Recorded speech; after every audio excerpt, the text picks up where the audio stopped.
Je suis Saint Hadi, créateur d'idées et de mode streetwear. À l'état civil, je suis Aïvi Jean-Pierre. Streetwear, c'est un mouvement de mode lié à l'art.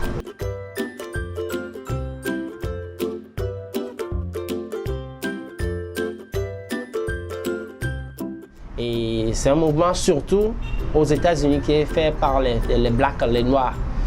Aujourd'hui, je peux dire que c'est revenu en Afrique. Et quand vous allez voir dans des pays africains, il y a ce domaine de streetwear qui commence par y aller. Il y a des jeunes qui s'intéressent à ça.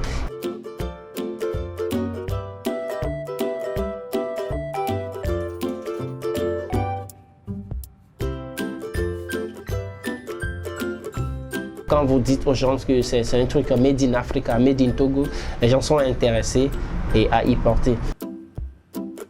C'est après mon baccalauréat en 2008 que je me suis effectivement lancé dans ce domaine sans savoir que c'est ce que je veux faire à la fin. Mon idée, c'était quoi? C'est que de porter ce que moi-même je vais produire. Donc j'ai commencé par peindre des peintures, à écrire sur des t-shirts, des habits, autres là, ce qui a intéressé beaucoup d'amis. Donc c'est ici que nous essayons de faire nos conceptions, c'est-à-dire les conceptions qui sont faites premièrement manuellement et après nous venons ici pour les mettre, pour les numériser. Donc c'est un peu ce que nous faisons ici. Ici c'est l'atelier et ici il y a la coupe. Ça nous sommes au niveau de notre table de coupe et nous sommes ici avec le chef de l'atelier de coutier qui est M. Sodiné. Il s'occupe de la coupe et de la couture au niveau de la structure. Donc nos coupes souvent ce sont des coupes qui sont liées en maximum de temps à des tissus de stretch, les tissus où il y a de collants dedans.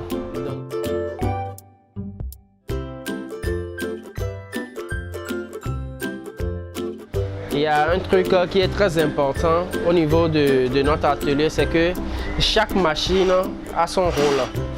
Voilà, chaque machine a son rôle ici. Et souvent, nous passons par les étapes sur chaque machine. Et le résultat de chaque machine est différent. Ici, par exemple, M. Sodiné est en train de faire un assemblage de robes. Donc, c'est une partie qu'il est en train de faire. Donc, c'est la spécialité de cette machine. C'est ce que cette machine fait. Donc, à part ça, cette machine ne fait plus rien.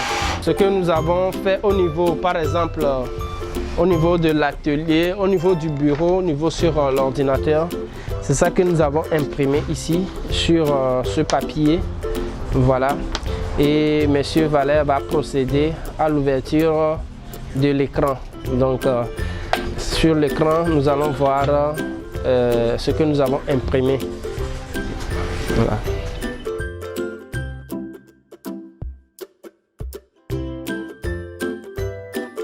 Comme ici, ce n'est que juste un format A4, il n'est pas obligé de faire remplir toute la surface de l'écran.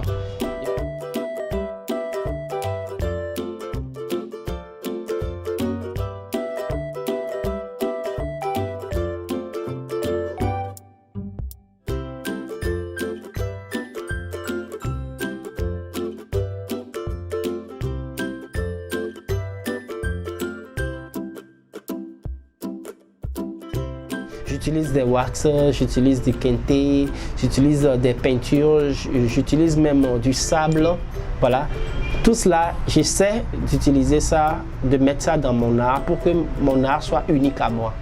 C'est pour cela, à Saint-Hadi, c'est de la conceptualisation à la réalisation. Vous amenez vos idées, nous passons par l'étape manuelle. Nous allons au niveau des étapes numériques, on passe également au niveau de la coupe, de la couture et on va à l'impression, au séchage, à la finition, à l'emballage et à l'étiquetage. Tout cela, c'est fait à Saint-Hadi Company et c'est unique à nous.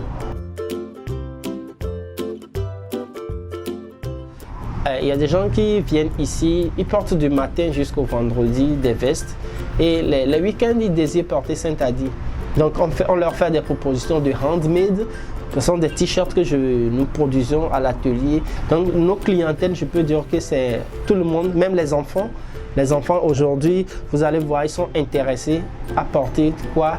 Des t-shirts où il y a des masques, des dessins là sur ça. Donc je peux dire que tout le monde est intéressé aujourd'hui par le streetwear et surtout par la marque Saint-Adi.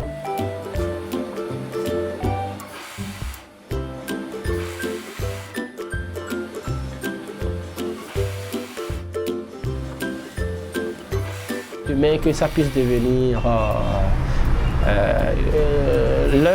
l'un des centres, pourquoi pas une académie pour former les jeunes africains. Aujourd'hui, moi j'ai formé jusqu'à 12 personnes qui sont sur le marché pas togolais, qui sont sur le marché béninois, ivoirien, français. Donc je sais que c'est comme ça qu'eux aussi iront former d'autres.